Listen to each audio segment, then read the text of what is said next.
ಒಂದ್ ಕಡೆ ಲಿಂಗಾಯತರು, ಒಂದ್ ಕಡೆ ಒಕ್ಕಲಿಗರು, ಒಂದ್ ಕಡೆ ಈಡಿಗರು ನಮಗೂ ಕೊಡ್ರಿ ಅಂತ ಕೇಳ್ತಾರೆ. ಈ ಸಿಎಂ ಚೇಂಜಸ್ ಆಗತ್ತಾ ಅಥವಾ ಆ ಥರದ ಬದಲಾವಣೆ ಏನಾದ್ರು ಇದೆಯಾ ಅಂತ? ಅಲ್ಲ, ಸಿ ಎಮ್ ಚೇಂಜ್ ಮಾಡೋದು ಬಿಡೋದು ಅವರ ಆಂತರಿಕ ವಿಚಾರ ಅದು. ಆದರೆ ನಾ ಹೇಳೋದು, ಇದನ್ನು ಬಹಿರಂಗವಾಗಿ ಚರ್ಚೆ ಮಾಡಿ ಇಡೀ ಆಡಳಿತ ವ್ಯವಸ್ಥೆಯನ್ನು ಒಂದು ರೀತಿಯಲ್ಲಿ ಸ್ಥಗಿತಗೊಳಿಸಲಾಗಿದೆ. ಮತ್ತು ಎಂಥ ವಿಚಿತ್ರ ನಾನು ನೋಡಿದೆ, ಒಬ್ಬರು ಮಂತ್ರಿಗಳು ಹೇಳಿದ್ದಾರೆ ಅದರೊಳಗೆ ಬಿ ಜೆ ಪಿ ಕೈವಾಡ ಇದೆ, ಬಿ ಜೆ ಪಿಯವರು ಮಾಡಿಸ್ತಾ ಇದ್ದಾರೆ ಅಂತ. ಎಷ್ಟು ಬಾಲಿಶ ಇದ್ದಾರೆ ಕಾಂಗ್ರೆಸ್ ಪಾರ್ಟಿಯವರು. ಅಟ್ಲೀಸ್ಟ್ ಹೇಳಬೇಕಾದ್ರೆ ಸ್ವಲ್ಪ ವಿಚಾರ ಮಾಡಿ ಹೇಳಬೇಕು. ಇಲ್ಲ, ನಮ್ಮಲ್ಲಿ ಇರುವಂಥ ಈ ಇನ್ಡಿಸಿಪ್ಲಿನನ್ನು ನಾವು ಹತೋಟಿಗೆ ತರ್ತೀವಿ.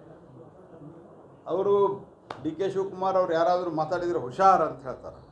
ರಾಜಣ್ಣವ್ರು ಹೇಳ್ತಾರೆ ಅವ್ರು ನೋಟಿಸ್ ಕೊಡಲಿ ಉತ್ತರ ಕೊಡ್ತೀವಿ ಅಂತ. ನಿಮ್ಮ ಎಲೆಯಲ್ಲಿ ನೀವು ಪೂರ್ತಿಯಾಗಿ ಕತ್ತಿ ಸತ್ತು ಬಿದ್ದಿದೆ. ನೀವು ಬಿ ಜೆ ಪಿಯವ್ರಿಗೆ ಭಯ ಕೊಟ್ಟಿದ್ದೀರಿ. ನೀವು ಅಟ್ಟರ್ ನಾನ್ಸೆನ್ಸ್ ನಡೀತಾ ಇದೆ ರಾಜ್ಯದಲ್ಲಿ. ನಡೀತಾ ಇರುವಂಥದ್ದು ಜನ ಇದನ್ನು ಗಮನಿಸ್ಬೇಕು. ಭಾಳ ವಿಶ್ವಾಸದಿಂದ ಜನ ಅವರಿಗೆ ಓಟ್ ಕೊಟ್ಟಿದ್ದಾರೆ. 5 ವರ್ಷಕ್ಕೆ ಕೊಟ್ಟಿದ್ದಾರೆ. ನಮ್ಮದು ಸ್ವಾಮೀಜಿಗಳೇ ನೇರವಾಗಿ ರಾಜನ್ ಅವ್ರ ಮೇಲೆ ಆರೋಪ ಮಾಡಿದ್ದಾರೆ. ರಿಯಲ್ ಎಸ್ಟೇಟ್ ಮಾಫಿಯಾ, ಮತ್ತೊಂದು ಕಡೆ ಬೈರತಿ ಸುರೇಶ್ ಅವರು 25,000 ಕೋಟಿ ಸೈಟ್ ಆರೋಪನೂ ಅವ್ರ ಮೇಲಿದೆ ಸರ್. ಇಬ್ಬರು ಸಚಿವರ ಮೇಲೆ ಅವರೇ ಸ್ವಾಮಿಗಳ ಆರೋಪ ಮಾಡ್ತಿದ್ದಾರೆ. ಅಲ್ಲ, ಗಂಭೀರ ಸ್ವರೂಪದ ಆರೋಪಗಳಿದ್ದಾವೆ. ಇದರ ಜೊತೆಗೆ ನಾನು ಹೇಳೋದು, ಈ ರೀತಿಯಾದಂಥ ಥಿಂಕಿಂಗ್ ಏನಿದೆ, ಗೊಂದಲಮಯವಾದಂಥ ಒಂದು ವ್ಯವಸ್ಥೆಯನ್ನು ಕ್ರಿಯೇಟ್ ಮಾಡ್ತಾ ಇದ್ದಾರೆ.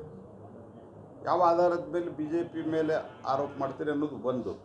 ಎರಡನೇ ಸಂಗತಿ, ಮುಖ್ಯಮಂತ್ರಿ ಯಾಕೆ ಹೇಳ್ತಾ ಇಲ್ಲ ಯಾರಿಗೂ ಡಿ ಸಿ ಎಂ ಬಗ್ಗೆ ಮಾತಾಡ್ಬಿಡ್ರಿ ಅಂತ.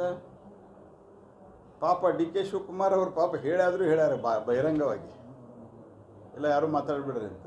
ಮುಖ್ಯಮಂತ್ರಿ ಯಾಕೆ ಹೇಳ್ತಿಲ್ಲ? ಮುಖ್ಯಮಂತ್ರಿಗೆ ಇದು ಬೇಕಾಗಿಲ್ಲ. ಮುಖ್ಯಮಂತ್ರಿಗೆ ಒಬ್ಬರೇ ಡಿ ಸಿ ಎಂ ಇರೋದ್ರಿಂದ 2 ಪವರ್ ಸೆಂಟರ್ ಆಗಿದೆ. ನಾವೇನು ಡಿ ಕೆ ಶಿವಕುಮಾರು ಪರ ಅಥವಾ ಸಿದ್ದರಾಮಯ್ಯನ ಪರ ಅಲ್ಲ. ನಾವು ಹೇಳೋದು, ಡಿ ಕೆ ಶಿವಕುಮಾರ್ ಅಟ್ಲೀಸ್ಟ್ ಒಂದು ಪಬ್ಲಿಕ್ ಹೇಳಿಕೆ ಕೊಟ್ಟಾರ.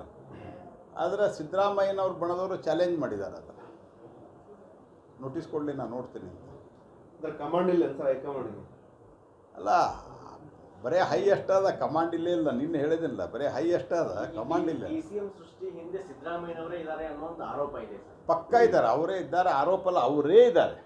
ಎರಡು ಅವಧಿಗೆ ಅಧಿಕಾರ ಹಂಚಿಕೆ ಆಗಿದೆ ಸರ್. ಅದನ್ನು ಮರೆ ಮಾಚಲಿಕ್ಕೆ ಈ ರೀತಿಯಾಗಿ ಅಲ್ಲ, ಏನು ಹಂಚಿಕೆ ಆಗಿತ್ತು ಅದು ನಮಗೆ ಗೊತ್ತಿಲ್ಲ. ನಾನು ಹೇಳೋದು, ನಿಮಗೆ ಜನ ಅಧಿಕಾರ ಕೊಟ್ಟಿದ್ದಾರೆ. ನೀವು ಬೇಕಾಬಿಟ್ಟಿಯಾಗಿ ಅಧಿಕಾರ ನಡೆಸ್ತಾ ಇದ್ದೀರಿ. ವಾಲ್ಮೀಕಿ ಹಗರಣ, ಇತ್ತೀಚೆಗೆ ನಡೆದಂಥ ಬಾಂಬ್ ಬ್ಲಾಸ್ಟ್ಗಳಿರ್ಬೋದು, ರಾಜ್ಯದಲ್ಲಿ ಕಾನೂನು ಸುವ್ಯವಸ್ಥೆ, ಎಲ್ಲದರಲ್ಲೂ ನೀವು ವೈಫಲ್ಯವನ್ನು ಅನುಭವಿಸ್ತಾ ಇದ್ದೀರಿ. ಸರಿ, ಮ್ಯಾಚ್